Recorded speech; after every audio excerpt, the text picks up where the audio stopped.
Alhamdulillah alladzi arsala rasulahu bil huda wa dinil haqq liyudhhirahu 'ala ad-dini kullihi walau karihal musyrikun.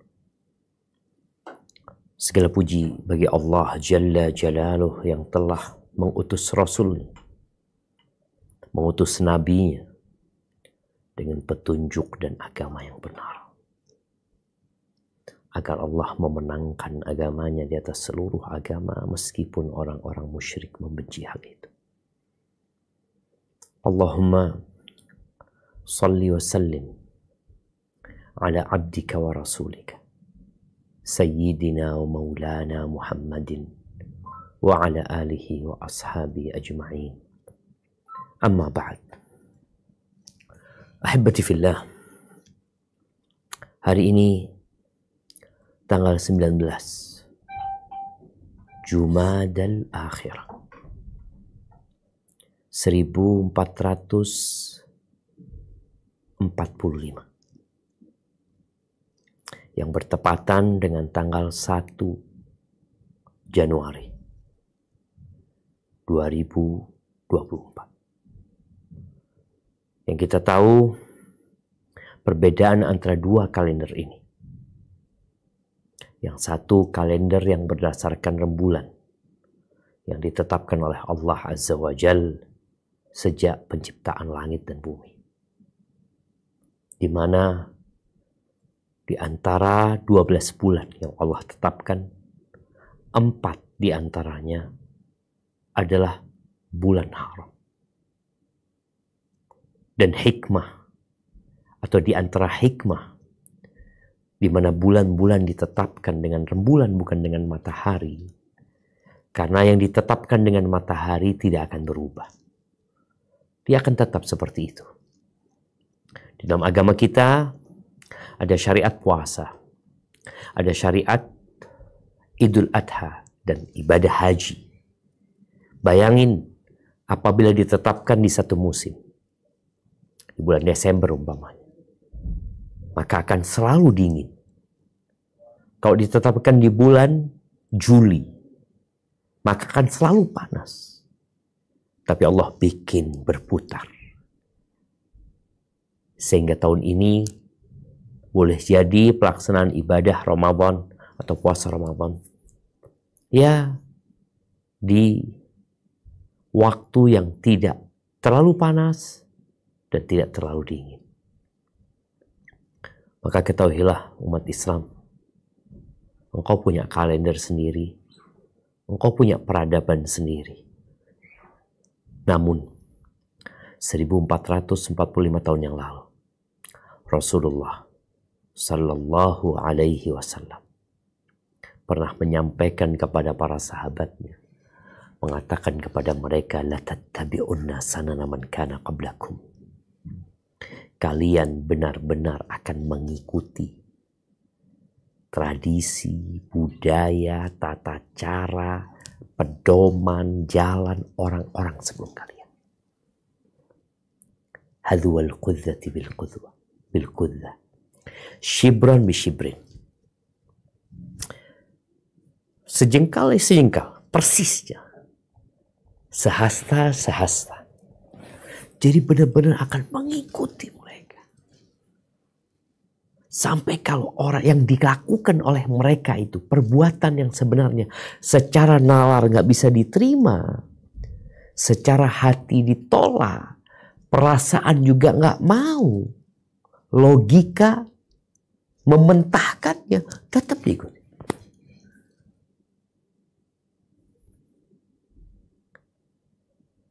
Kata para sahabat Nabi radhiyallahu anhu, al-Yahud wan Nasara, Yahudi dan Nasrani, sama. Kata Nabi SAW, siapa lagi yang boleh contoh sama umat Islam? Dan kita tahu yang namanya mengikuti itu selalu di belakang. Mereka jadi imamnya. Ketika yang kau jadikan imam adalah orang Nasrani, adalah orang Yahudi, kira-kira kemana akan mengantarkan diri? Ketika seorang menjadikan burung gagak sebagai petunjuknya, maka gagak itu akan mengantarkanmu ke jalan-jalan yang penuh dengan bangkai. Maka bagi umat Islam, bangkitlah engkau. Sudah saatnya umat Islam menunjukkan kepada dunia bahwa mereka adalah umat pilihan. Mereka bukan ekor, tapi mereka adalah pemimpin.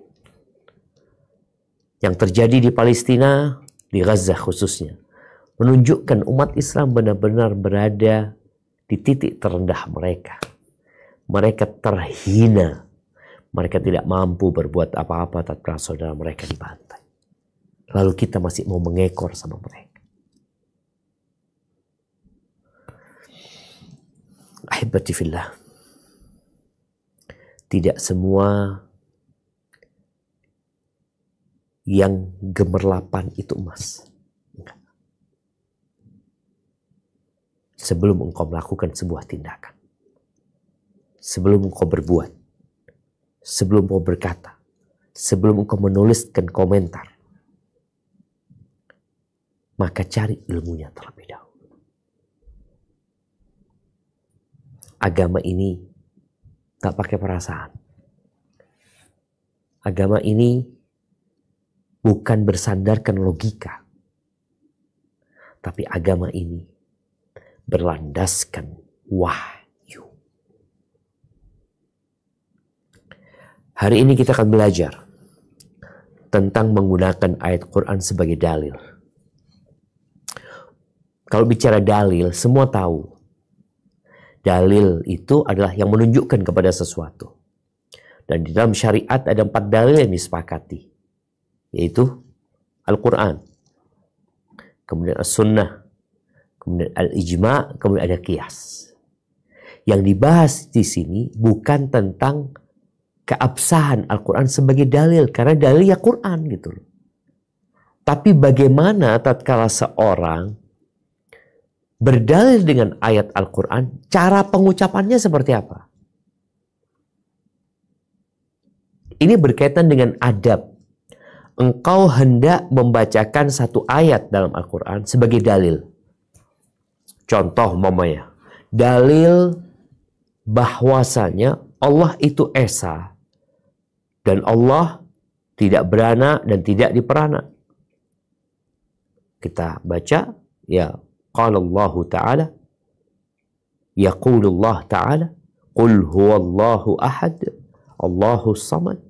Apa seperti itu? Kita mengatakan Allah berfirman, Allah telah berfirman. Mana yang tepat? Karena Al-Quran ini kalamullah. Kita udah belajar tuh adab-adab bagaimana cara membaca, kapan membaca. Nah, sekarang ketika bicara dalil, engkau menyebutkan dalil ketika engkau ngobrol, ketika engkau di atas mimbar, ketika engkau sedang kajian, ketika engkau sedang menulis. Gimana cara penyebutannya? Itu pembahasan kita. Nah, silakan dilanjutkan yang ditulis oleh Imam An-Nawawi dalam kitabnya Tibyan. Barakallahu fiik. Nah,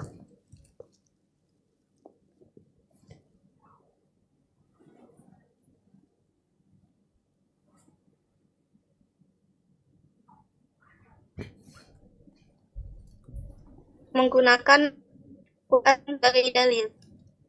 Jika seseorang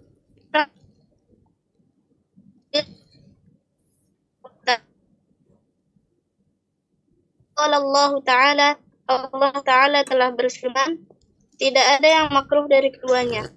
Berdasarkan pendapat sahih yang dipilih,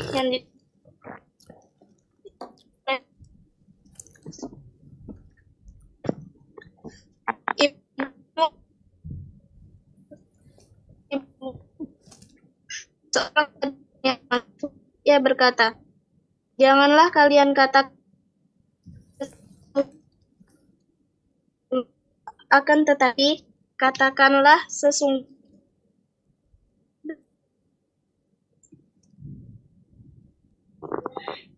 yang diikat oleh Mutarrif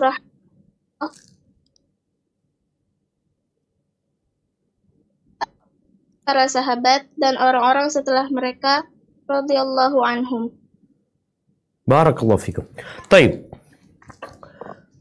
Al-Imam Nawawi menyebutkan bahwasanya bebas ketika engkau hendak berdalil dengan ayat Al-Quran, engkau boleh mengatakan qala Allahu Ta'ala. Ini kata kerja untuk yang lampau. Allah telah berfirman. Au yaqulullahu ta'ala. Allah berkata. Ini kata kerja yang bersifat untuk sekarang. Dua-duanya boleh. Tapi ternyata ini menurut pendapat yang sahih. Namun ternyata ada sebagian dari ulama yang mereka memandang bahwa yaqulullah ta'ala itu kurang tepat. Bahkan dianggap makruh. Salah satunya adalah riwayat dari Mutarrif bin Abdullah bin Syikhir, ya, bukan Syukhair, ini Syikhir, ya. Mungkin diganti. Namanya Mutarrif bin Abdullah bin Syikhir. Iya, dia seorang tabi'in yang masyhur.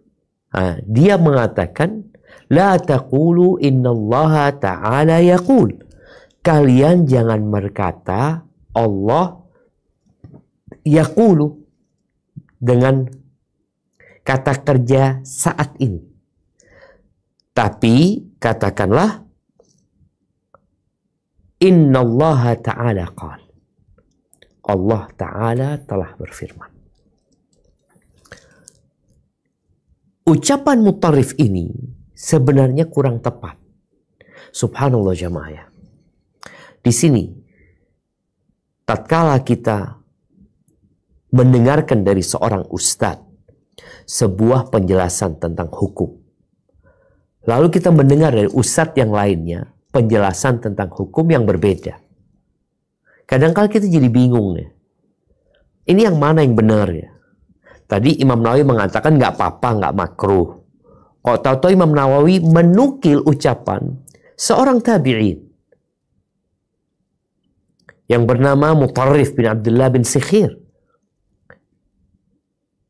Lalu Al-Imam Nawawi mendatangkan dalil. Dalil itu yang manfaatnya untuk menguatkan di antara dua pendapat ini. Tidak semua khilaf itu diterima. Oh, udah bebas gitu loh. Tunggu dulu. Ini ada perselisihan. Mana yang lebih kuat? Kita kan ingin ngamalkan yang terbaik. Karena kita ingin mendapatkan fadilah yang lebih besar. Kalau memang nggak boleh, ya udah. Kalau dikatakan makruh mengatakan yaqulullah ta'ala, ya udah kita pakai qala Allah ta'ala. Tapi ternyata enggak, dua-duanya boleh. Apa buktinya? Imam Nawawi menyebutkan bahwa ini diriwayatkan dalam Al-Quran sendiri. Kemudian di sunnah Nabi SAW, praktek para sahabat dan orang-orang setelah mereka. Nggak ada yang mengingkari. Kalau kemudian datang seorang yang mengingkari, maka ini diperlukan. Apa buktinya engkau melarang kita mengatakan yaqulu ta'ala. Allah berfirman. Harus mengatakan Allah telah berfirman. Nah, silakan dibaca.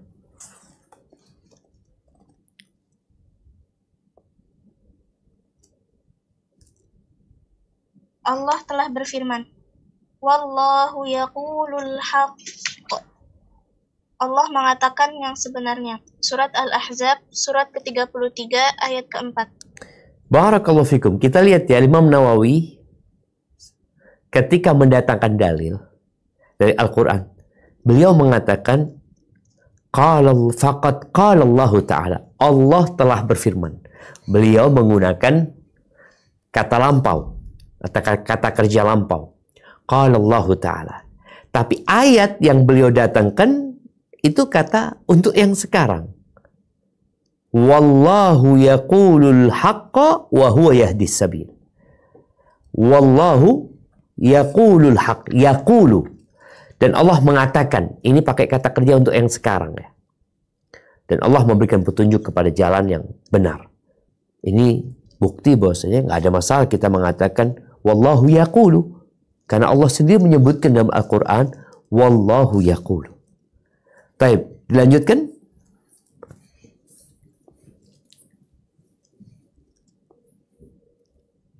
Dalam Sahih Muslim terdapat riwayat dari Abu Dzar radhiyallahu anhu, ia berkata, Nabi Shallallahu alaihi wasallam pernah bersabda, Yaqulullahu azza wa jalla bil hasanati falahu 'asyru amsalha.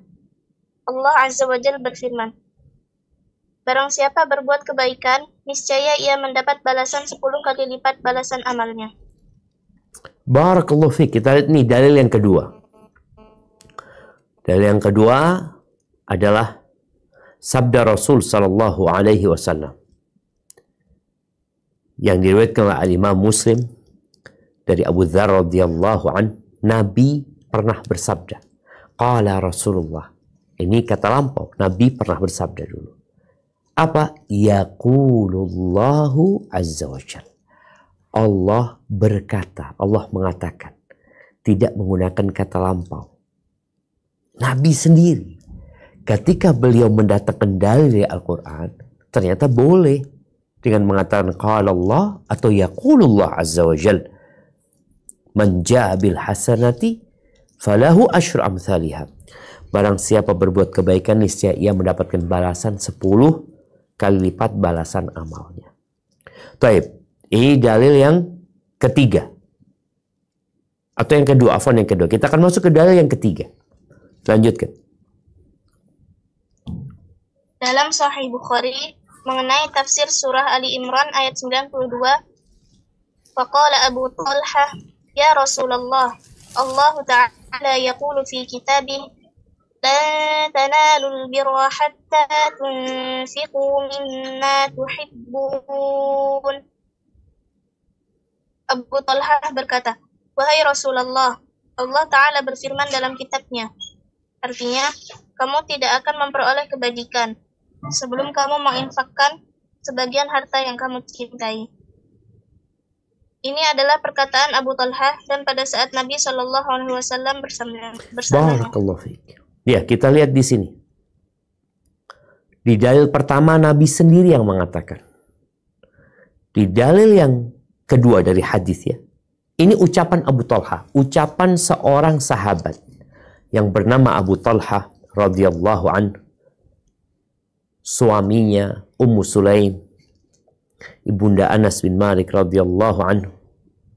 Dia menyebutkan, ya Rasulullah, wahai Rasulullah, Allahu Ta'ala yaqulu fi kitabih. Allah Ta'ala yaqulu. Bukan pakai kata lampau. Yaqulu fi kitab. Ini bukti. Bahwasanya nggak apa-apa gitu. Yuk, ini kan ucapan Abu Talha, bukan ucapan Nabi SAW. Tapi dia mengucapkan itu di hadapan Nabi SAW. Dan Nabi tidak mengingkarinya. Kalau salah, Nabi akan mengingkari. Apalagi Nabi tadi juga mempraktekkan hal itu. Taib, dalil yang lainnya, tafadhol dibaca.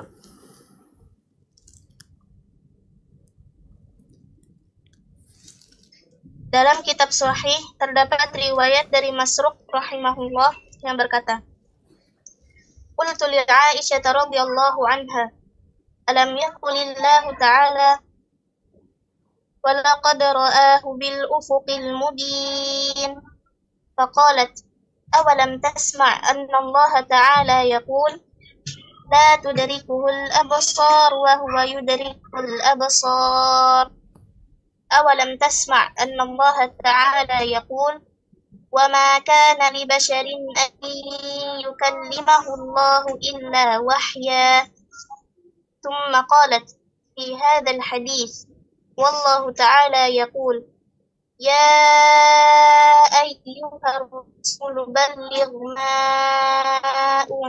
أنزل إليك من ربك ثم قالت والله تعالى يقول قل لا يعلم من في السماوات والأرض الغيب إلا الله. Aku bertanya pada Aisyah radhiyallahu anha, bukankah Allah Ta'ala berfirman yang artinya, sungguh dia Muhammad telah melihatnya di ufuk yang terang? Dia menjawab, tidakkah kamu pernah mendengar Allah Ta'ala berfirman yang artinya, dia tidak dapat dicapai oleh penglihatan mata, sedang dia dapat melihat segala penglihatan itu. Apakah kamu belum pernah mendengar Allah Ta'ala berfirman yang artinya, dan tidaklah patut bagi seorang manusia bahwa Allah akan berbicara padanya kecuali dengan perantaraan wahyu. Kemudian dalam hadis ini, Aisyah juga berkata, kemudian Allah Ta'ala berfirman yang artinya, wahai Rasul, sampaikanlah apa yang diturunkan Tuhanmu kepadamu. Kemudian ia juga berkata, dan Allah Ta'ala berfirman yang artinya, katakanlah Muhammad, tidak ada sesuatu pun di langit dan di bumi yang mengetahui perkara yang gaib, kecuali Allah. Dan mereka tidak mengetahui kapan mereka akan dibangkitkan. Pendapat-pendapat ulama salaf dan khalaf mengenai hal ini tidak sedikit. Wallahu a'lam. Barakallahu fiik. Ya, maksud yang terakhir ini pendapat-pendapat yang menyatakan nggak apa-apa gitu. Ketika berdalil dengan Al-Quran, kita mengatakan yaqulullahu ta'ala. Nggak harus qalallahu ta'ala. Di sini kita lihat bagaimana dialog yang terjadi antara Masruq, seorang tabi'in, dengan Aisyah radhiyallahu ta'ala anha ummul mukminin. Masruq berkata kepada Aisyah, alam yaqulillah ta'ala, bukankah Allah berfirman? Ini pakai kata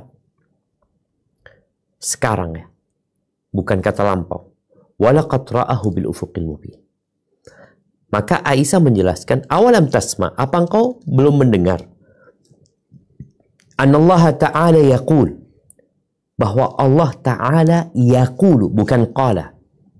Kemudian yang kedua, awalam tasma anallaha ta'ala yaqulu.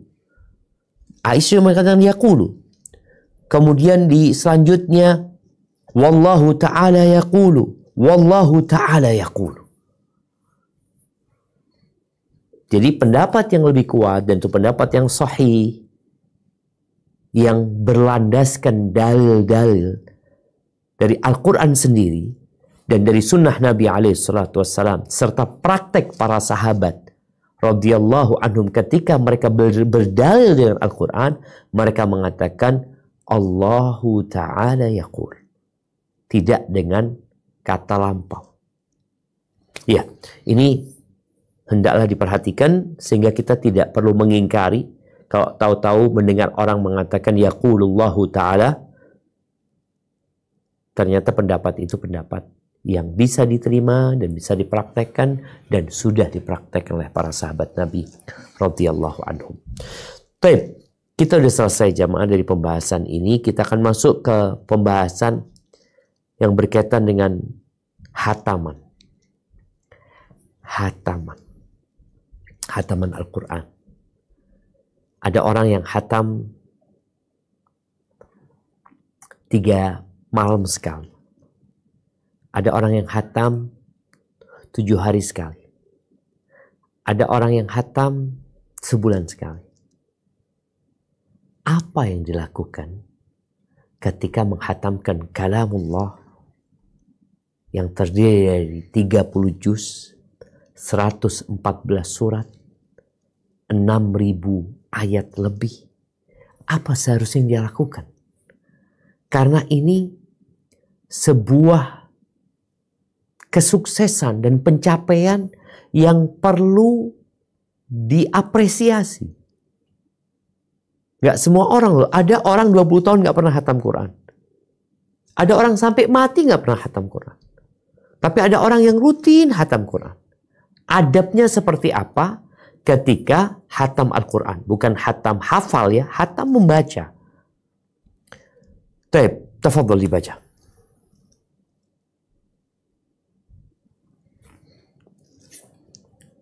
Adab seputar khataman.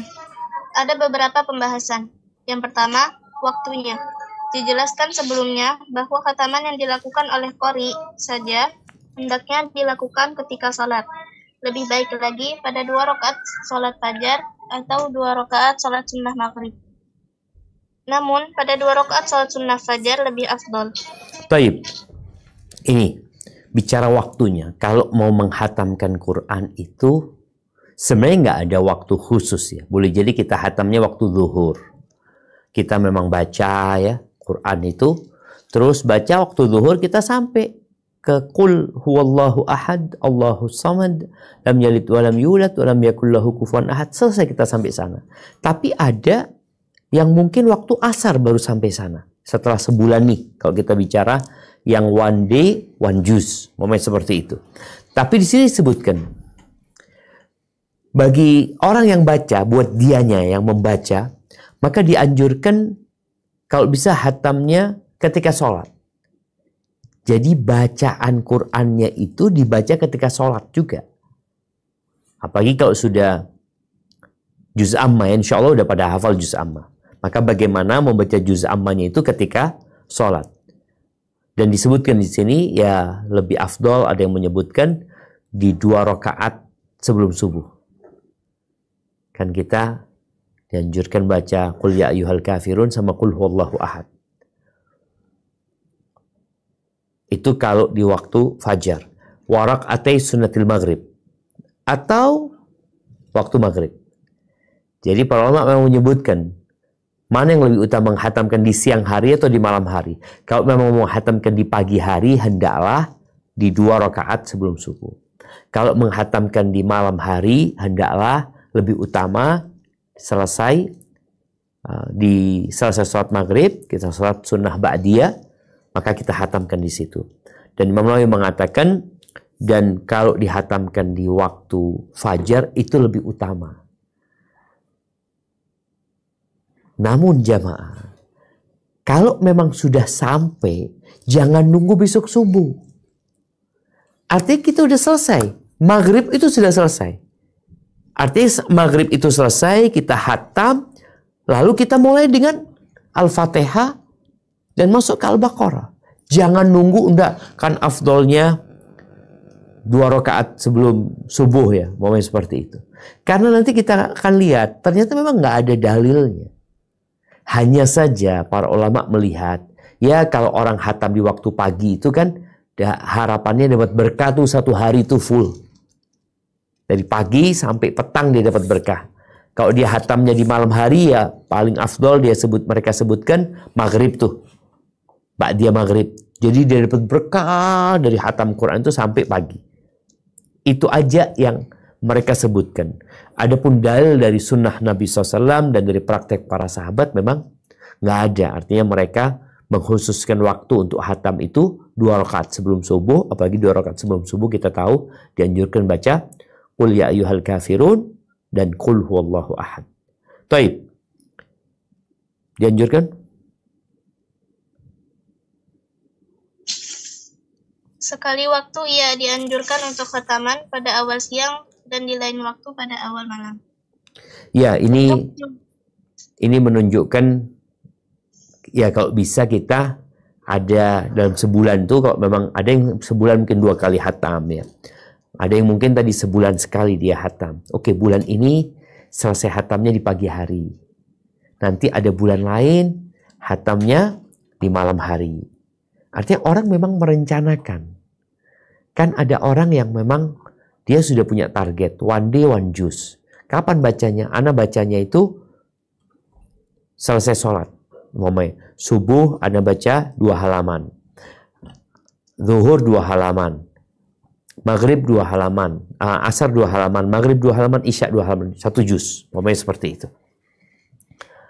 Nanti 30 hari selesai. Hatam tuh dia. Pokoknya. Itu kalau dia mulainya dari subuh. Mungkin ada yang mulainya dari maghrib. Nanti hatamnya di waktu maghrib. Maka seorang dianjurkan untuk punya hatam. Ini sekali lagi kalau disebutkan, apakah ada dalilnya? Enggak. Jadi anjuran berdasarkan fadilah atau manfaat dari orang ketika hatam di pagi hari atau dia hatam di waktu petang. Barakallahu fiik. Baik. Ini di waktu sholat ya, ini yang di waktu sholat. Jadi yang bacanya pada waktu sholat. Jadi dia ketika sholat, dia baca terus, maka dianjurkan menghatamkannya ketika sholat juga. Tapi kalau dia di luar sholat mau menghatamkannya, nah ini yang dibahas nih.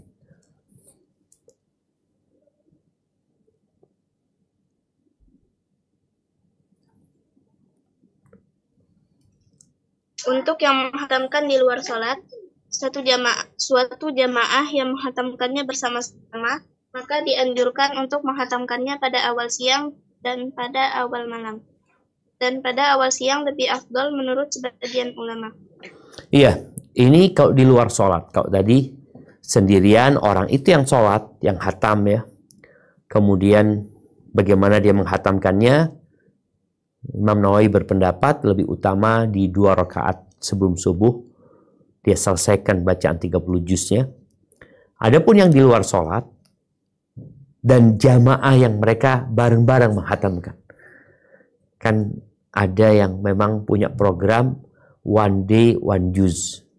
Atau di sebuah sekolahan, atau di sebuah masjid yang anak-anak memang mereka disuruh baca tuh. Hatamnya bareng-bareng nih. Maka Al-Imam Nawawi berpendapat lebih utama bagi mereka untuk menghatamkan di awal hari. Atau di awal malam. Cuma di sini ternyata mereka lebih mengutamakan di awal siang, di awal hari daripada di awal malam. Beda ketika sholat, lebih utama. Iya, mereka tetap sama, afwan. Mereka sama lebih mengutamakan tadi wa fi raq'atil fajri afdal. Di 2 rakaat sebelum subuh itu yang lebih afdal. Jadi sama, yang mau sendirian dalam sholat itu lebih utama di awal hari, dan kalau mau hataman bareng-bareng itu juga di awal hari. Baik, dilanjutkan. Permasalahan yang kedua. Yang kedua, dianjurkan berpuasa pada hari khataman kecuali jika bertepatan dengan hari larangan puasa menurut syariat. Lanjutkan. Ibnu Abi Daud meriwayatkan dengan sanad sahih bahwa bin Abu Sabit, Sa'id bin Rafi', para tabi'in Kufah radhiyallahu anhum, mereka biasa berpuasa pada hari khatamannya. Barakallahu fikum. Taib, itu ada Talha bin Mutarrif ya. Talha bin Mutarrif, pakai ta di bahasa Arabnya ini. Tunggu sebentar nanti ya. Talha bin Mutarrif, apa bin Musarrif? Talha bin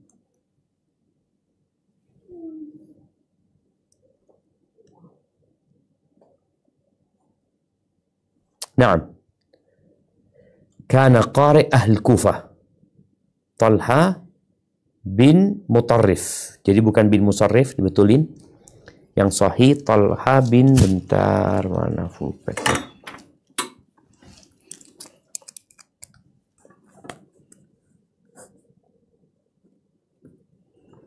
Talha bin Mutarrif, kemudian Habib bin Abi Thabit, dan Musayyib ibn Rafi'.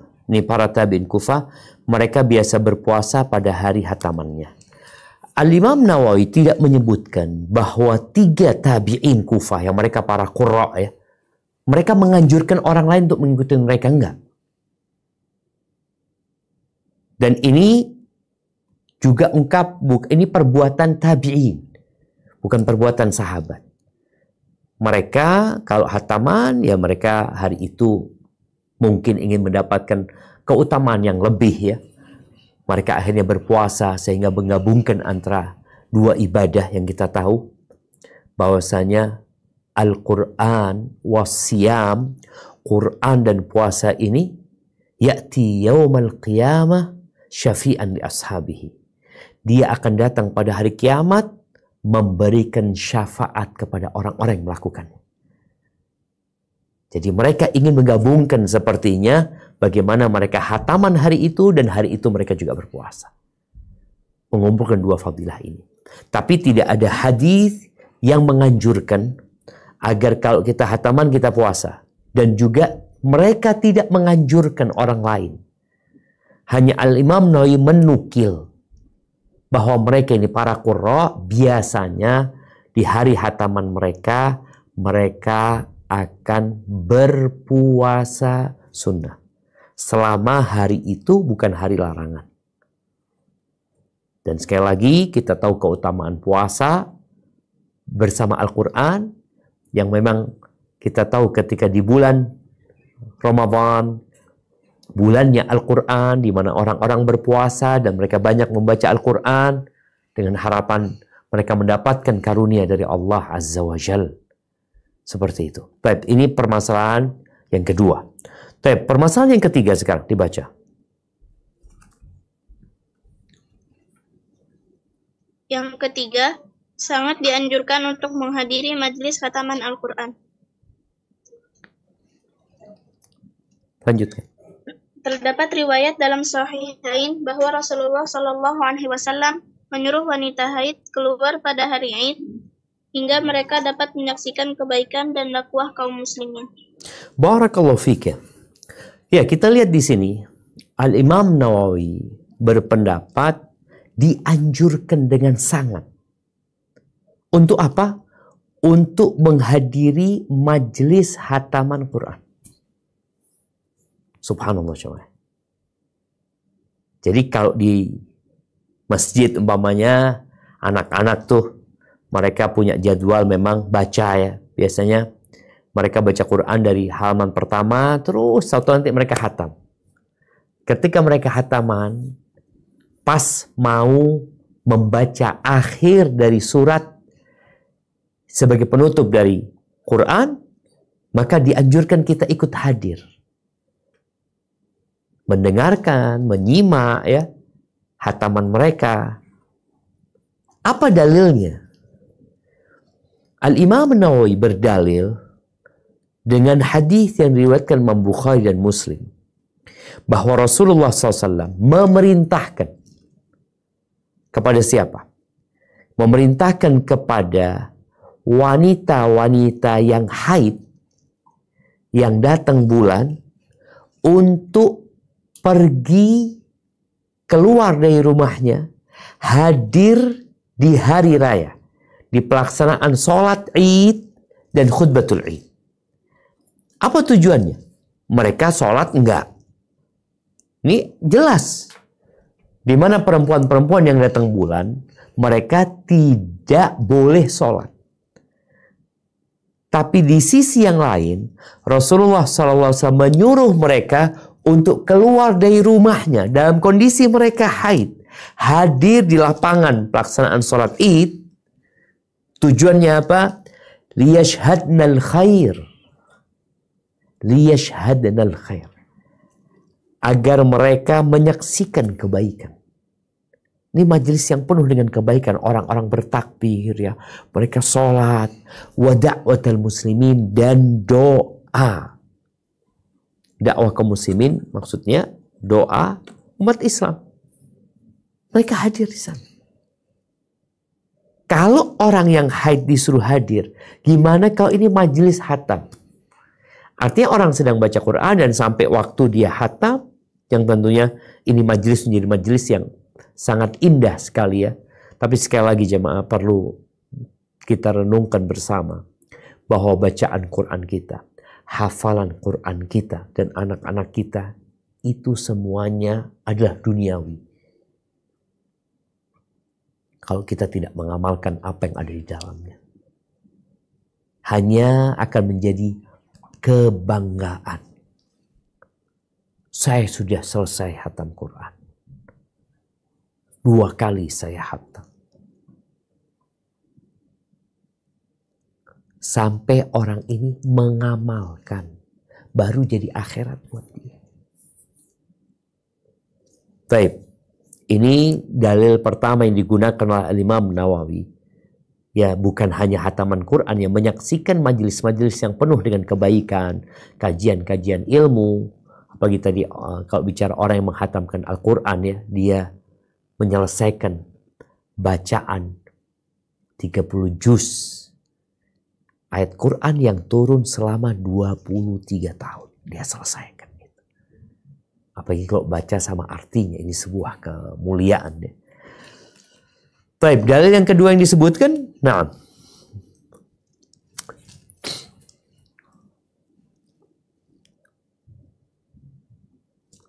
tafadhali. Darimi dan Ibnu Abi Daud meriwayatkan dengan sanad masing-masing bahwa Ibnu Abbas radhiyallahu anhuma meminta seseorang untuk memperhatikan seorang laki-laki membaca Al-Quran. Dan ketika hampir khatam, hendaknya ia memberitahunya. Lantas ia pun menyaksikan khatamannya. Masya Allah ya. Iya. Ini sepertinya ya boleh jadi di masjid ya, nggak mungkin di rumahnya. Kalau di rumahnya bagaimana akan diawasin? Tapi biasanya memang yang seperti kita lihat sekarang, bagaimana umat Islam baca Quran di masjid ya. Ada yang rajin setiap habis subuh dia baca Quran, nanti habis maghrib dia baca Quran ya. Boleh jadi bacanya cuma ba'da subuh sama ba'dal maghrib. Karena ba'dal subuh sambil nunggu syuruk dia baca, ba'dal maghrib sambil nunggu isya dia baca. Boleh jadi nih dapat tuh dia 1 juz. Abdullah bin Abbas radhiyallahu anhuma, beliau biasanya nyuruh orang memperhatikan, lihat siapa yang di masjid pada menghatamkan Al-Quran. Kalau sudah mau hatam, kasih tahu aku. Apa tujuannya? Untuk hadir. Hadir di majelis di mana orang ini menghatamkan Al-Quran. Ahibati fillah. Ya, kita gembira. Kita senang melihat bagaimana di berbagai channel televisi ada lomba-lomba musabaqah tilawatil Qur'anil Karim. Tapi ada yang perlu digarisbawahi. Itu Quran dibaca, difahami, ditadaburi, diamalkan. Kalau sekedar hanya untuk lomba, maka boleh jadi Quran itu datang pada hari kiamat menuntut kita. Kenapa aku cuma dibaca tapi nggak diamalkan sama engkau? Kalau Abdullah bin Abbas hadir nih di majelis orang yang khatam Quran. Bayangin nih orang baca 30 juz dan faham. Tentunya orang spesial banget ya. Maka nasihat ana ketika antum baca Quran, tolong baca sama artinya. Baik, dilanjutkan.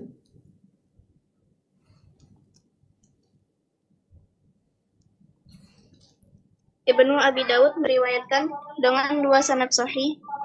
Qatadah, seorang tabi'in mulia kawan dari Anas radhiyallahu anhu berkata, dahulu Anas bin Malik radhiyallahu anhu jika khataman Al-Quran mengumpulkan keluarganya dan berdoa. Ya, ini riwayat yang paling sahih ya. Berkaitan dengan khataman ini. Riwayat yang paling sahih, riwayat Anas bin Malik radhiyallahu anhu. Kita tahu Anas bin Malik ini adalah pelayan Rasulullah SAW. Dia mengatakan, khadamtu Rasulullah SAW 10 sinin. Aku berkhidmat melayani Nabi SAW selama 10 tahun. Sejak datangnya Nabi SAW sampai beliau meninggal dunia. Di sini Anas mempraktekkan sesuatu yang kalau dia hatam Al-Quran, dia itu mengumpulkan keluarganya. Ini hatam baca ya, bukan hatam hafalan sekali lagi. Ini hatam baca. Beliau kumpulkan keluarganya untuk apa? Untuk berdoa. Sebagian masyayikh menjelaskan, tentunya Anas ketika mengamalkan hal ini, dia dapat petunjuk gitu. Dia dapat arahan. Bahwasanya, ya ketika hatam itu dianjurkan berdoa gitu loh. Memohon kepada Allah Azza wa Jalla. Karena sejatinya Rasulullah SAW nggak nunggu hatam ya berdoa ya. Beliau ketika lewat ayat rahmat, beliau minta rahmat seperti yang sudah kita bahas. Ketika lewat ayat azab, beliau berhenti untuk meminta perlindungan kepada Allah dari azabnya. Nah, ini Anas berdoa ketika hataman. Dia kumpulkan keluarganya, dia berdoa. Keluarganya mengaminkan doanya Anas bin Malik radhiyallahu ta'ala anhu. Baik, tafadhal lanjutkan.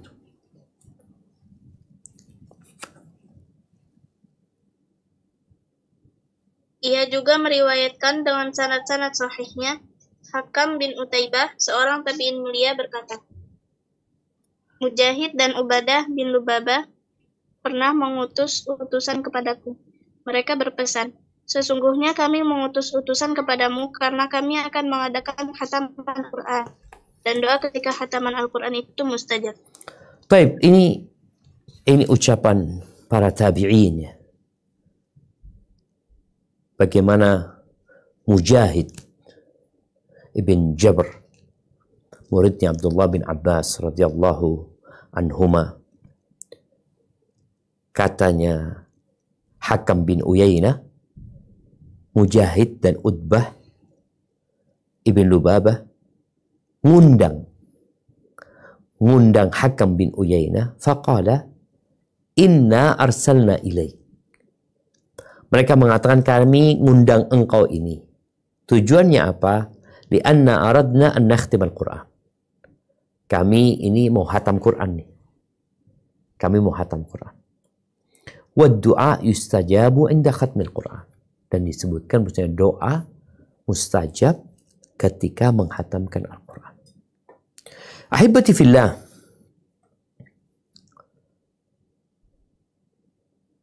Wallahu a'lam bis-shawab ya. Rasulullah sallallahu alaihi wasallam tidak ada hadis yang Nabi alaihi salatu wasallam nyuruh atau Nabi melakukan. Yang ada tadi perbuatan Anas. Kemudian kita juga lihat perbuatannya tabi'in. Artinya Nabi alaihi salatu wasallam minta dibacakan Al-Quran ya. Beliau mendengarkan. Dan di bulan Ramadan bagaimana Rasulullah SAW menghatamkan Al-Quran, menyetorkan hafalannya kepada Jibril alaihi salatu wassalam. Sekali beliau, yang pasti sekali beliau hatam bersama Jibril ya. Kemudian di akhir hayatnya 2 kali di bulan Ramadan itu beliau menyetorkan hafalannya kepada Jibril alaihi salatu wassalam. Di situ memang nggak ada riwayat yang menyebutkan Nabi kemudian bikin acara hataman umpamanya seperti itu. Dia kumpulkan Aisyah umpamanya. Enggak. Belum didapatkan riwayat itu ya. Belum didapatkan riwayat itu. Tapi jelas tadi kita membaca ada perbuatan Anas bin Malik radhiyallahu anhu, kemudian juga ini perbuatan tabi'in ya, di mana mereka ngundang dan juga disebutkan yustajab inda khatmil Quran. Ada riwayat lain? Tafadhol dibaca.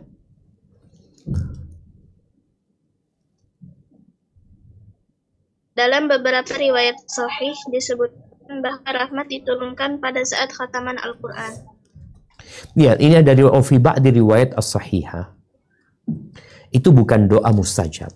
Tapi lafadznya innar rahmata tanzilu inda khatimatil Quran. Sesungguhnya rahmat Allah itu turun ketika khataman Quran. Artinya penutup Al-Quran. Kita baca sampai 30 juz, rahmat Allah turun. Karena sejatinya Al-Quran ini sendiri rahmat. Wa nunazzilu minal Qur'ani ma huwa shifaa'un wa rahmah. Gimana nih orang udah baca tuh syifa, udah baca tuh rahmat, 30 juz dia baca, 114 surat dia baca, gimana kira-kira rahmat Allah yang akan turun? Maka diharapkan ya doa mustajab ya ketika Allah sedang menurunkan rahmatnya. Baik, dilanjutkan.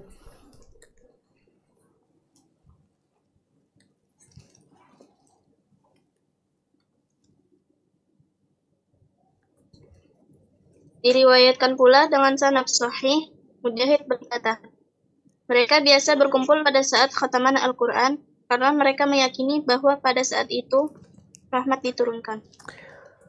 Naam. Yang keempat. Tunggu sebentar. Baik, di sini kita udah membaca beberapa hal yang berkaitan dengan khataman Al-Quran. Berkaitan dengan dianjurkan untuk menghadiri. Ketika ada orang yang mau khatam Al-Quran, kita hadir di sana. Kemudian kita juga membaca riwayat tentang doa, di mana Anas berdoa dan diaminkan oleh keluarganya. Kemudian bagaimana Abdullah bin Abbas ya, ketika orang itu khatam Quran, dia hadir ya. Untuk mendapatkan rahmat dari Allah Azza wa Jalla. Dengan kita menghadiri tempat-tempat yang penuh dengan kebaikan tadi. Kemudian juga tadi ada yang berpendapat atau meyakini bahwasanya ya doa ketika khatam Quran itu ya mustajab ya. Mereka berkumpul ketika khatam Quran dan mereka mengatakan ini waktunya turun rahmat Allah Azza wa Jalla. Maka ini menjadi sebuah pencerahan buat kita. Jangan meremehkan ketika ada orang yang sedang khatam Quran. Paling nggak kita duduk di sana umpamanya. Kalau memang orang itu khatam Quran. Namun sekali lagi, praktek di masa Nabi SAW tidak terekam. Kalau ini benar-benar dilakukan di Masjid Nabawi. Tapi di masa tabi'in, di masa sahabat tadi, ada. Jadi insya Allah hal itu hal yang diperbolehkan. Wallahu a'lam bishawab. Baik, kita masuk ke pembahasan yang keempat berkaitan dengan khataman ini. Dilanjutkan. Yang keempat, saat dianjurkan memanjatkan doa pada saat khataman Al-Quran, sebagaimana telah kami sebutkan pada pembahasan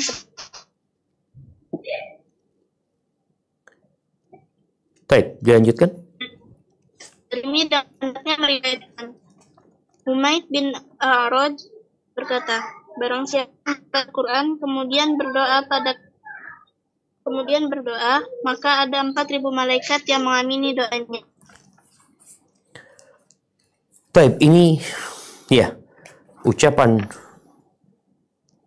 Al-Imam An-Nawawi, sangat dianjurkan memanjatkan doa pada saat khataman Al-Quran sebagaimana telah disebutkan pada pembahasan yang sebelumnya. Kita tahu yang namanya tawassul. Ada tawassul yang sesuai syariat. Ada tawassul yang tidak dicontohkan. Tawassul yang dicontohkan nama Nabi SAW adalah yang pertama tawassul dengan Asma'ullah Al-Husna. Yang kedua tawassul dengan doa orang soleh yang masih hidup, kita minta doa dia. Kemudian yang ketiga tawassul dengan amal soleh. Disinilah mungkin Al-Quran Karim yang telah dibaca sampai khatam itu menjadi sebuah wasilah buat kita agar dikabulkan doa kita. Memohon kepada Allah Azza wa Jalla dengan Quran yang telah dia baca. Maka beliau berpendapat di sini bahwasanya doa itu mustajab gitu. Hanya saja kalau mencari dalil dari hadis-hadis Nabi SAW, ya nggak ada yang menjelaskan hal itu secara spesifik. Di sini Al-Imam An-Nawawi menukil ucapan Humaid Al-A'raj. Dia seorang tabi'in, dia berkata, "Man qara al-Qur'an, barang siapa yang membaca Al-Quran, thumma da'a, kemudian dia berdoa, ammana ala du'aihi 4,000 malak. Akan mengaminkan doanya 4.000 malaikat. Cuma ini bukan ucapan sahabat. Kalau ucapan sahabat, boleh jadi kalau sanadnya sahih, dia hukumnya secara sanadnya mauquf, tapi secara matannya dia itu boleh jadi marfu hukman. Secara hukum dia marfu. Tapi karena ini ucapan seorang tabi'in, maka nggak bisa disandarkan kepada marfu hukman. ini berbicara tentang yang gaib ya. Berkaitan dengan yang gaib ini ya tidak bisa kita menetapkan sesuatu, apalagi bicara malaikat ya. Malaikat mengaminkan itu kecuali hadisnya sahih. Baik, ini berkaitan dengan masalah. Jadi kalau bicara athar yang diriwayatkan Imam Darimi, ini adalah mauquf kepada seorang tabi'in atau disebut maktu mungkin, ketika hanya sampai kepada tabi'in, nggak sampai kepada sahabat. Kalau kepada Nabi disebut marfu SAW, kepada sahabat dikatakan mauquf, kalau ini dikatakan maktu ya. Semoga Anda nggak salah. Seperti itu. Barakallahu fikum. Baik, dilanjutkan.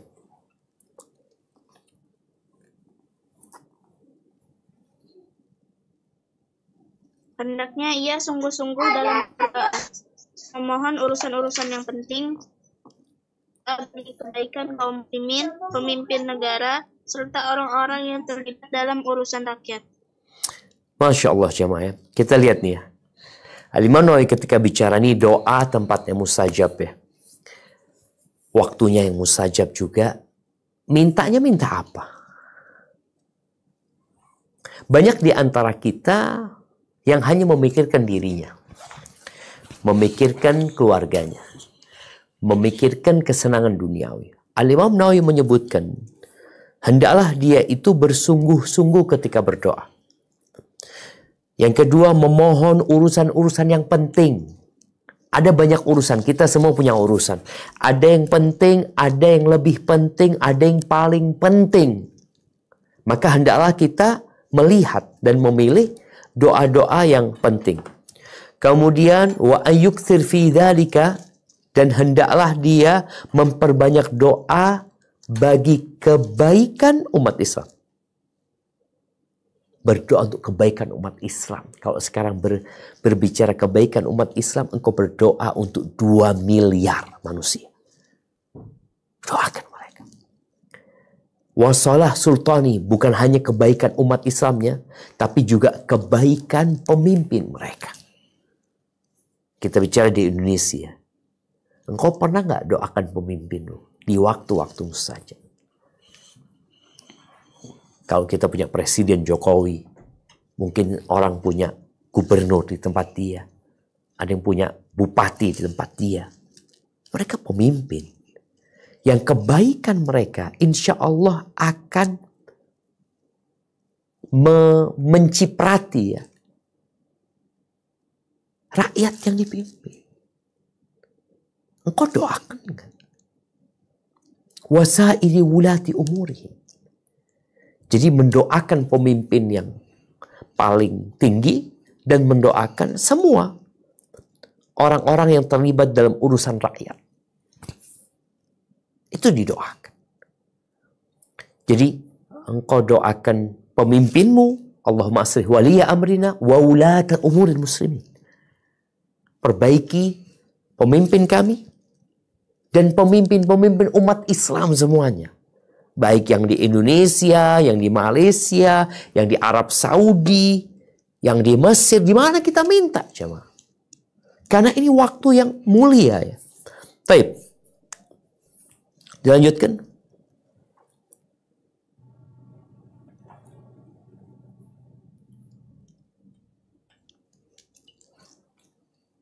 Al-Hakim Abu Abdillah An-Naisaburi dengan sanadnya meriwayatkan bahwa Abdullah bin Mubarak radhiyallahu anhu ketika khataman Al-Quran, kebanyakan doanya ditujukan untuk muslimin dan muslimat, serta mukminin dan mukminat. Lanjut. Ada ulama lain yang berkata seperti itu. Baik, barakallahu fikum. Ya, kita cukupkan sampai di sini ya. Ya, ini dilihat juga bagaimana praktek para ulama ya. Abdullah bin Mubarak, tabi'ut tabi'in ya, radhiyallahu ta'ala anhu. Ketika dia khatam Quran, doa yang paling banyak dia baca itu untuk kebaikan umat Islam. Engkau ketika mendoakan kebaikan buat orang lain, Allah kirim malaikat.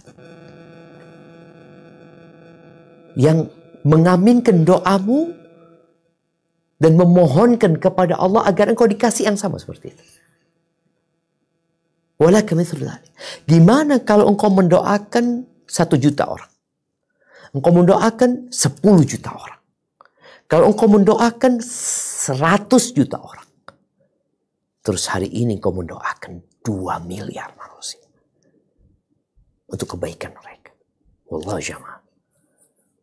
Orang itu ketika semakin berilmu, dia semakin tahu mana pintu-pintu dan jalan-jalan kebaikan. Barakallahu fiik. Ya, di sini ada banyak contoh doa-doa kebaikan. InsyaAllah kita akan baca pada pertemuan yang akan datang. Barakallahu fiik. Ana kembalikan ke moderator untuk memimpin jalannya tanya jawab. Ya, saya persilahkan. Alhamdulillah wa barakallahu fiik Ustaz atas materi yang telah disampaikan, dan sekarang kita lanjut ke sesi tanya jawab. Mungkin di sini kami akan membacakan beberapa pertanyaan yang masuk di chat via room Zoom. Yang pertama di sini, pertanyaan yang pertama, Assalamualaikum warahmatullahi wabarakatuh. Waalaikumsalam warahmatullahi wabarakatuh. Izin bertanya, saya membaca Al-Quran dan terjemahan membaca dan mengkhatamkan Al-Quran. Bolehkah dan wanita haid harus berangkat ke lapangan untuk sholat, tetapi kalau sakit suka malas datangnya? Bagaimana solusinya kalau menemukan seperti ini, Ustadz? Tunggu, ini pertanyaannya ada banyak kayaknya nih. Coba diulangin.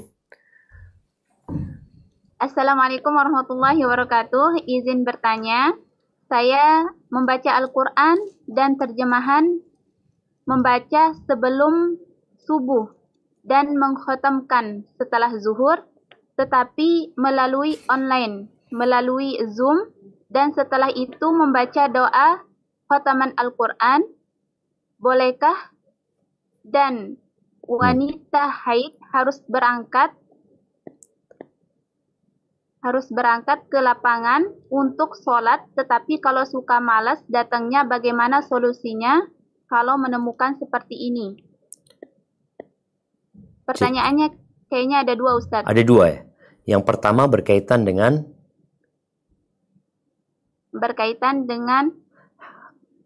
membaca Al-Quran terjemahan, membaca sebelum subuh dan mengkhatamkan setelah zuhur, tapi melalui online, melalui Zoom, dan setelah itu membaca dan mengkhatamkan Al-Quran. Bolehkah? Siap. Iya. Berkaitan dengan membaca Al-Quran ya, secara online ya. Kalau bicara secara online ya, Anda nggak tahu gimana sistemnya. Apakah mereka membacanya bersama-sama atau mereka menyetorkan bacaannya, dan itu mungkin terjadi di waktu yang berhari-hari. Kalau dari pagi sampai zuhur, atau mereka membaca secara terus-terusan, wallahu alam. Tapi yang jelas kalau bicara membaca Al-Quran sampai hatam ya nggak ada masalah. Apalagi kalau membaca sama artinya. Dan biasanya kalau membaca sama artinya membutuhkan waktu yang lebih lama untuk menyelesaikannya. Dan kalau dia hatamnya di waktu zuhur, ya waktu zuhur itu dia berdoa memohon kepada Allah Azza wa Jal. Kalau hatamnya di waktu subuh, ya dia di waktu subuh. Memang yang terbaik adalah direncanakan. Kalau bicara tadi, apakah memang benar disunnahkan hatamnya itu di waktu pagi hari, ya, di awal hari, atau di malam hari. Tadi sudah disampaikan bahwa memang tidak ada dalil dari Al-Quran, dari sunnah yang menganjurkan yang seperti itu. Tapi kalau memang engkau ingin menyelesaikan hatammu di pagi hari, itu lebih utama. Jadi hari itu engkau memulai harimu dengan engkau sudah selesai menghatamkan Al-Quran. Walaupun kita akan membaca, dianjurkan orang kalau baca Al-Quran itu selesai hatam, dia lanjut lagi. Jadi nggak ada ceritanya dia berhenti, enggak, dia lanjut lagi. Pagi selesai hatam, ya udah waktu duha mulai baca Quran lagi, atau waktu zuhur mulai baca Al-Quran lagi, seperti itu. Jadi nggak ada masalah. Adapun pertanyaan yang kedua berkaitan dengan ya seorang wanita yang haid dianjurkan untuk hadir di sholat Id ya, untuk menyaksikan kebaikan umat Islam pada waktu itu, ya ini sesuatu yang menjadi sunnah yang telah ditetapkan oleh Nabi SAW. Kalau berkaitan dengan orang yang malas, ada orang yang malas untuk beribadah ketika dia sedang datang bulan, malas untuk berzikir ya. Bawaannya memang seperti itu mungkin sebagian orang. Apa yang harus dia lakukan pada saat itu? Ya dia harus berdoa memohon kepada Allah Azza wa Jalla agar dikasih kekuatan. Di antara doa Nabi SAW tiap pagi, beliau mengatakan, Rabbi inni a'udzubika minal kasal.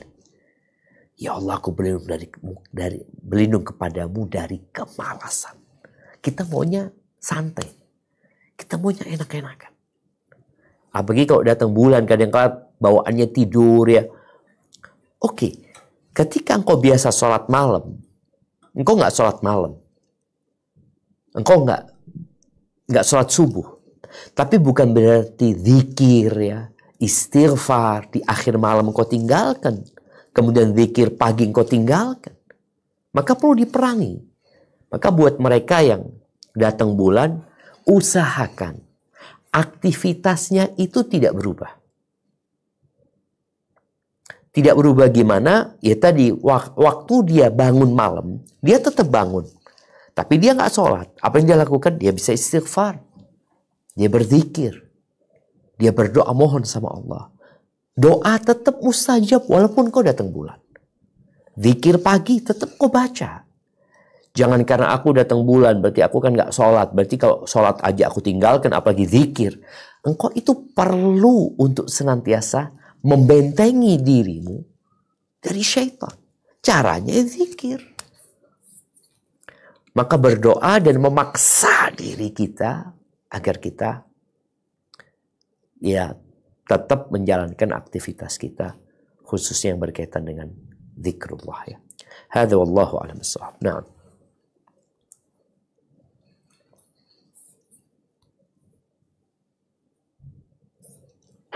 Mungkin kita lanjut ke pertanyaan yang kedua yang menggunakan dengan raise hand. Dipersilahkan kepada saudari Dewi. Bismillahirrahmanirrahim. Assalamualaikum warahmatullahi wabarakatuh. Waalaikumsalam. Semoga Ustadz beserta tim selalu dalam naungan perlindungan dan keberkahan dari Allah Subhanahu wa taala. Ustadz Afan, Ana izin bertanya dua pertanyaan. Yang pertama dari Ana, yang kedua titipan dari suami. Yang pertama mengenai khataman Ustadz. Jadi biasanya kalau di masjid Ana itu setiap habis tarawih ya Ustadz ya, itu kita tuh ngaji tadarus bersama gitu, mau khataman gitu ya Ustadz ya. Jadi hari pertama itu awalnya dulu kita satu membaca, yang lain nyimak gitu kan. Saya setuju dengan seperti itu. Cuman kan cara baca satu dengan yang lain kan berbeda. Nah, akhirnya kan kita nggak nyampe waktunya tuh tidak selesai Ustadz. Akhirnya ada yang mengubah. Jadi setiap orang itu saat malam itu tuh langsung dibagi gitu Ustadz. Jadi misalnya Ana 50 ayat, terus teman Ana 51 sampai 100, tapi bacanya bersama. Nah, saya kan kurang setuju seperti itu. Akhirnya saya baca sendiri dengan bacaan saya, khataman saya sendiri. Itu apakah memang diperbolehkan seperti itu? Terus, jadi baca masing-masing akhirnya ya? Nggak ada yang dengerin? Masing-masing membaca, ya. Masing-masing membaca semuanya. Tapi gitu, bukan ayat yang sama yang dibaca? Bukan. Jadi sesuai tugasnya dia, ayat berapa seperti itu. Siap. Nah, nanti ketika khataman, saya kan punya bacaan sendiri ya Ustadz ya, karena saya mengajar khataman saya sendiri, tapi saya bacanya posisinya ada di situ juga gitu, jadi menemani lah bahasanya. Tapi ketika grup yang tadi teman-teman saya itu khataman, itu saya hadir ya Ustadz ya, maksudnya kan saya diundang kita khataman gitu. Nah saya di situ hadir saja gitu. Nah itu apakah diperbolehkan seperti itu? Jadi sebenarnya nggak ada yang khatam di situ kan? Ya sebenarnya sih kalau dari masing-masing pribadi nggak ada yang khatam ya Ustadz ya, karena kan itu bacaan bersama-sama lanjutan-lanjutan gitu. Nah, tapi ya bagaimana ya Ustadz ya, dalam berumumalah saya inilah gitu. Jadi saya datang aja gitu. Itu apa diperbolehkan, itu yang pertama. Terus yang kedua, titipan dari suami Ana. Jadi suami kan ada proyek gitu Ustadz ya. Nah, pada awalnya kan niat kami kan adik kami tidak bekerja. Jadi kami membantu untuk memasukkan dia ke proyek kami gitu. Nah, tapi ketika dalam perjalanan itu adik kami itu masih tidak maksimal gitu, maksudnya disuruh belajar juga kayaknya nggak mau gitu ya, maksudnya nggak bisa, nggak mau mungkin ya, agak males gitu, terus tidak bisa, pokoknya kayak tidak bisa diatur gitu. Nah, kondisi sekarang kan kita sedang cash flow kami agak kurang aman gitu, jadi kita tuh mau efisiensi. Nah, mau mensudahkan gitu loh Ustadz. Jadi, tapi dengan cara ya kita menginfokan dulu, kamu cari lowongan dulu di luar seperti itu. Cuman kalau kita langsung mengkatkan hubungannya tidak dengan dia sendiri, tapi dengan mertua, karena dia anak bungsu dan segala sesuatunya pasti orang tua saya membenarkan adik saya ini, meskipun kita ngasih taunya tuh ya mungkin dia nggak bisa bekerja atau apa, tapi orang tua selalu tidak terima gitu, seperti itu. Takutnya kalau kita meng-cut dia, saya takut kalau orang tua nggak ridho. Itu bagaimana seharusnya suami anak harus berkeputusan gitu, Ustaz. Subhanallah. Itu aja Ustaz dari Siap, kami. Masya Allah. Jazakallahu khair, barakallahu fiik. Assalamualaikum warahmatullahi wabarakatuh. Waalaikumsalam warahmatullahi wabarakatuh. Baik, ahibati fillah, pertanyaan yang pertama tadi ya berkaitan dengan hatam yang nggak hatam sebenarnya. Jadi hendaklah kita jangan menyukai seremonial. Padahal sebenarnya nggak ada hatam di situ. Siapa yang hatam? Nggak ada. Semua baca masing-masing. Dan semua nggak ada yang hatam. Maka perlu diperbaiki. Yang kita cari adalah rahmat Allah Azza wa Jalla. Yang kita cari adalah keridhaan Allah Azza wa Jalla. Bukan label hatam. Karena ada orang yang merasa hatam padahal nggak ada hatam. Ini berbahaya sekali. Ada orang-orang di antara ciri orang munafik itu wa yuhibbuna an yuhmadu bima lam yaf'alu. Mereka ingin dipuji dengan sesuatu yang mereka nggak ngerjakan. Jadi kadang-kala kita bohongin diri kita sendiri. Tatkala kita mengatakan, oh kita hatam. Mana yang hatam? Lah engkau, wala dia, wala ada satupun yang hatam. Semua baca masing-masing. Jadi semua dapat satu juz. Jadi orang kumpul, anggap orang 30 di sana. Baca satu juz. Ada yang hatam? Nggak ada. Semua hanya dapat satu juz. Dan baca masing-masing. Kalau tadarus ada yang dengar. Ini enggak. Ini baca masing-masing ya. Jadi sudah, mereka nggak apa-apa baca masing-masing di situ. Mereka ingin dapat barokahnya majelis. Kadang-kala kalau di rumah nggak semangat, tapi baca umpamanya hari ini, alhamdulillah dapat satu juz. Oke, berarti 1 bulan lagi engkau baru hatam. Kalau 1 malam engkau dapat 1 juz. Kalau dikatakan tadi hadir di sana, ya kita hadir nggak ada masalah untuk mendapatkan berkah majelis tersebut ya. Kalau bicara memang itu majelis baca Al-Quran Al-Azim, tapi sekali lagi, kalau bicara hataman nggak ada hataman di situ. Maka yang perlu diluruskan adalah bagaimana mereka memahami tujuan menghatamkan Al-Quran apa dan bagaimana proses pelaksanaannya. Jadi bukan seremonial ya yang dibesar-besarkan. Ada pun pertanyaan yang kedua berkaitan dengan saudara kita. Kadangkala kita mempekerjakan saudara di tempat kerja kita yang dia itu secara kemampuan bekerja mungkin nggak mampu ya. Secara kinerja juga ya nggak bagus ya. Gimana? Mau dipecat? Kita nanti bermasalah sama mertua atau sama orang tua. Niatkan engkau mempekerjakan dia demi untuk berbakti sama orang tua, demi untuk menyambung silaturahim. Jadi benar-benar tujuannya silaturahim. Mudah-mudahan itu menjadi pembuka pintu rizki.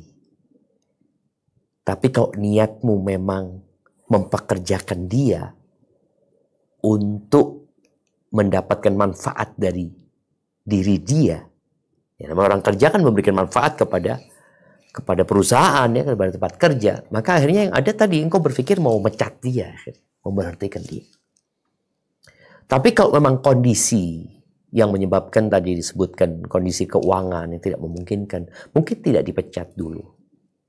Tapi seperti COVID kemarin ya. COVID kemarin itu kita lihat ada yang waktu kerjanya dikurangin. Jadi mereka gajinya separuh. Mereka 15 hari masuk. Nah, disinilah sampaikan kepada orang tua dulu sebelum ngomong sama itu anak.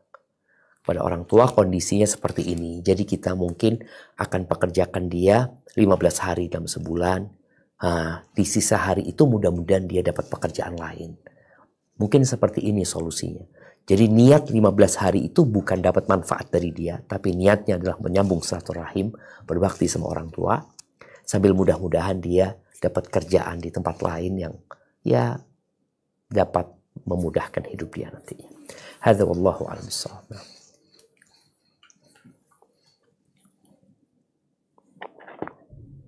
Baik, untuk selanjutnya pertanyaan yang ketiga, mungkin ini dari salah satu anak RT.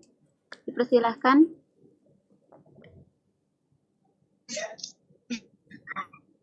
Assalamualaikum warahmatullahi wabarakatuh, Ustaz. Waalaikumsalam Afwan, izin warahmatullahi bertanya di luar tema. Tafadhali, na'am. Bagaimana hukumnya mengucapkan amin untuk para wanita yang sedang sholat berjamaah di masjid, Ustaz? Bolehkah mengeraskan suaranya atau tidak, Ustaz? Nah, Masya Allah, barakallahu fiik. Ya, berkaitan dengan amin, yang kita tahu dianjurkan ya. Ingat, baca amin itu tidak diwajibkan, tapi dianjurkan. Bagaimana dengan wanita? Apakah dia mengucapkan amin dengan suara yang keras sehingga didengar oleh jamaah laki-laki? Atau cukup dia mengatakan amin yang didengar sama dia dan di sebelahnya? Kita tahu ketika imam itu salah dalam sholatnya, wanita itu tidak mengatakan subhanallah. Tapi dianjurkan untuk menepuk tangannya. Sehingga dia ingat, dia tidak mengeluarkan suara. Karena memang perempuan lebih diutamakan untuk merendahkan suaranya. Jadi dia memberikan isyarat, tidak mengucapkan. Maka ketika amin, ya dia amin dengan suara yang dia dengar. Jadi bukan suara yang memang mau dikeraskan sehingga didengar sama yang lainnya. Cukup dia mengatakan amin. Seperti itu. Hadza wallahu a'lam bissawab. Nah.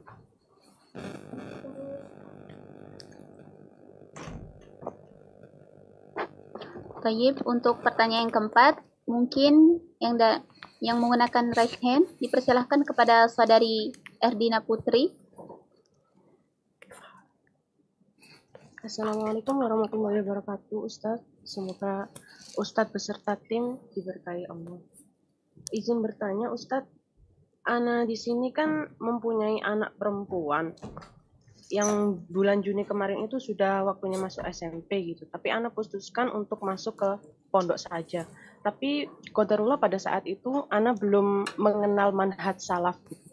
Lalu seiring berjalannya waktu, alhamdulillah Ana sudah dikenalkan dengan teman Ana ajaran yang manhaj salaf ini. Kemudian Ana putuskan untuk memindahkan anak-anak ini ke pondok yang bermanhaj salaf. Tapi qadarullah anaknya itu nggak mau, Ustadz. Terus ternyata anaknya itu setelah ditanyai gitu pengennya pindah ke pondok ke sekolahan yang MTS biasa gitu. Tapi Ana tuh takutnya kalau anak-anak sekolah di sekolahan biasa dia tuh jadi nakal gitu loh, Ustadz. Terus pertanyaan Ana di sini, Ustadz, apakah salah gitu kalau Ana itu sedikit memaksa anak-anak untuk sekolah di sekolahan yang pilihan Ana gitu, karena kata ibu Ana itu takutnya kena mentalnya gitu kalau dipaksakan gitu, Ustadz. Yeah. Terus yang kedua, Ustadz, bagaimana cara Ana itu sampaikan ke anak-anak gitu, Ustadz? Dalil apa yang bisa Ana sampaikan agar anak-anak ini bisa luluh hatinya gitu, agar mau dengan sekolahan pilihan Ana gitu, Ustadz? Masya Allah. Mungkin begitu pertanyaan dari Ana, Ustadz. Assalamualaikum warahmatullahi wabarakatuh. Waalaikumsalam warahmatullahi wabarakatuh. Yang pertama, Ana doakan semoga istiqamah di atas agama Allah ini yang sesuai dengan ajaran Rasulullah SAW sehingga kita berjumpa dengan Nabi kelak di telaganya alaihi salatu wassalam. Berkaitan dengan tugas orang tua ya, memberikan pengajaran kepada anaknya yang sesuai dengan manhaj salaf, yang sesuai dengan ajaran Rasul SAW dan para sahabatnya, menjadi kewajiban orang tua. Tapi kalau kemudian bolehkah dia memaksa? Kalau bicara boleh memaksa, boleh-boleh aja. Akan tetapi yang perlu diperhatikan itu, kira-kira hasilnya seperti apa?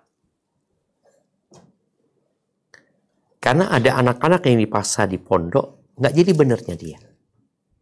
Malah dia jadi kabur umpamanya dari pondok. Malah dia jadi nggak benar. Yang kedua, kadangkala kita mempertimbangkan antara dua mudarat. Maka kita memilih mudarat yang lebih kecil. Kalau memilih antara dua mudarat dengan manfaat, ya tentunya kita akan memilih yang manfaat. Kalau tadi dikatakan manfaatnya lebih utama dia di pondok, iya. Cuma sekarang kalau dia dipondokkan di sana, boleh jadi tadi disebutkan dia kena mentalnya, dia nggak mau belajar, dia akhirnya kabur umpamanya. Dengan mudarat dia sekolah di MTS biasa. Sama-sama di mudarat. Maka orang tua perlu mempertimbangkan mudarat yang lebih minim, yang lebih ringan. Ketika dihadapkan dengan dua yang sama-sama berbahaya. Maka nasihat anak kalau bicara bagaimana membuat dia jadi suka ke pondok tersebut. Bawalah anak itu ke pondok. Bawa ke sana. Ngeliat di sana. Ngobrol sama ustadzahnya umpamanya. Ngobrol sama teman-temannya. Nanti diminta pendapat dia. Apa sih yang menyebabkan engkau nggak suka di sini? Mungkin tanya sama sohib-sohibnya yang atau anak-anak yang sudah ada di situ ya. Jadi intinya ada usaha dari orang tua membuat dia jadi betah. Kalau bicara dalil apa yang disebutkan, sampaikan kepada dia. Apa kelebihan pondok ini? Belajar apa di sini sebenarnya? Bukan untuk jadi orang pintar, bukan. Untuk jadi hamba Allah yang soleh. Agar kau bisa mengikuti Rasul SAW. Agar ya kita selamat dunia dan akhirat. Mungkin seperti itu yang perlu dilakukan oleh orang tua. Sambil terus berdoa mohon sama Allah Azza wa Jal. Agar diluluhkan hatinya dan ditunjukkan jalan kebenaran kepada dia. Barakallahu fiik. Ya, Ana rasa itu menjadi pertanyaan terakhir. Mungkin kita masuk ke sesi kuis ya. Apakah sudah siap? Nah.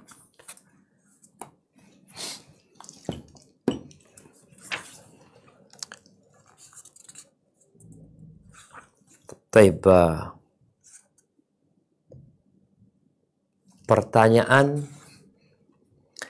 yang pertama. Pertanyaan yang pertama, mana yang lebih utama? Mana yang lebih utama ketika berdalil dengan ayat Al-Quran, kita mengatakan qala Allahu Ta'ala atau yaqulullahu ta'ala. Apa dalilnya? Nah, tafadhal.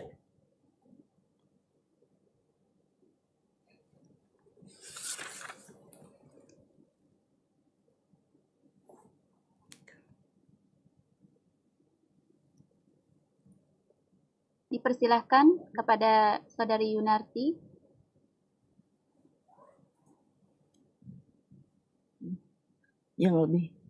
Yang lebih utama kalau Allah Ta'ala Pak Ustadz.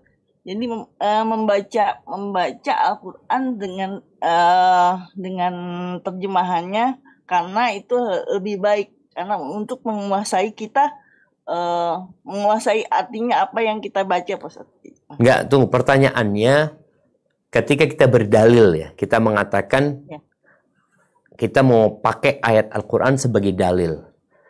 Kita mengatakan qala Allahu Ta'ala atau yaqulullahu Ta'ala. Kalau Allah Ta'ala. Kenapa enggak yaqulullah Ta'ala? Yang lebih utama adalah yaqulullah Ta'ala, karena kita membaca Qurannya lebih baik dengan terjemahannya Pak Ustaz. Iya, enggak, ini bukan berkaitan dengan terjemahan ya. Ini pembahasan yang pertama tadi. Qala Allah Ta'ala itu artinya Allah telah berfirman. Jadi qala itu kata kerja lampau. Katakanlah ya. Kata kerja lampau. Yaqulu kata kerja sedang, sekarang ini. Pertanyaannya mana yang lebih utama sekarang? Qala Allah Ta'ala atau yaqulullah Ta'ala? Yaqulu. Enggak. Bukan. Mungkin bisa dilihat lagi tuh. Ya, mungkin ada yang lainnya yang mau menjawab.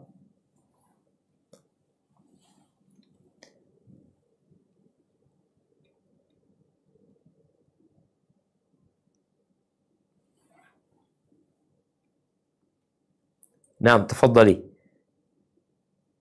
Siapa yang mau jawab? Tadi jawabannya hampir, tapi kurang tepat ya. Kurang tepat.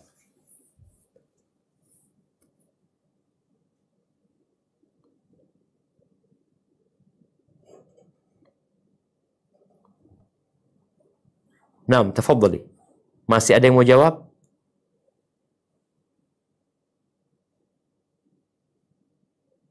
Masih bersambung? Ya, bismillahirrahmanirrahim. Assalamualaikum Ustaz. Coba jawab ya Ustaz. Waalaikumsalam warahmatullahi wabarakatuh. Nah. Sebenarnya sama ya Ustaz dengan qalallahu atau yaqulullahu, dua-duanya dipraktekkan oleh para sahabat juga dan dari tabi'in dan itu ya Pak Ustaz. Iya.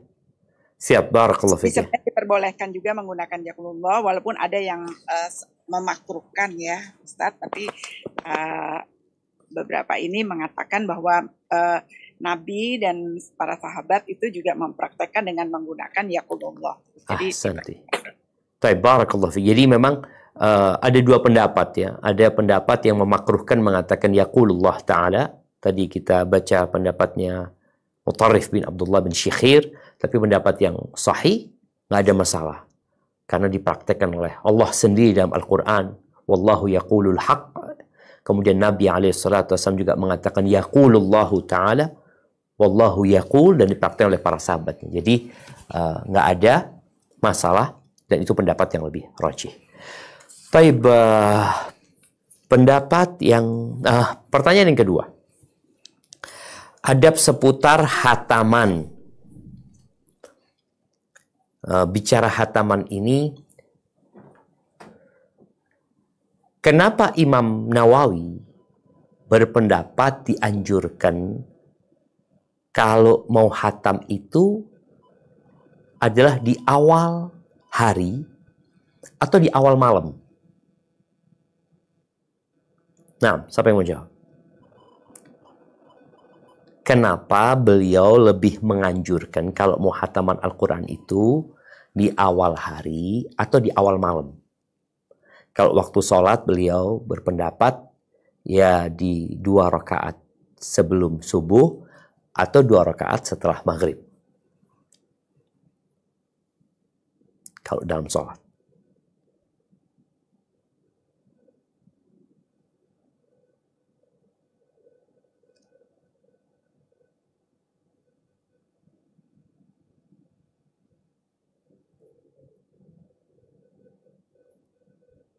Tafadhali. Masya Allah, kayaknya itu kuis terakhir itu. Nah, pertanyaan kenapa? Tadi dia sempat disampaikan. Nah.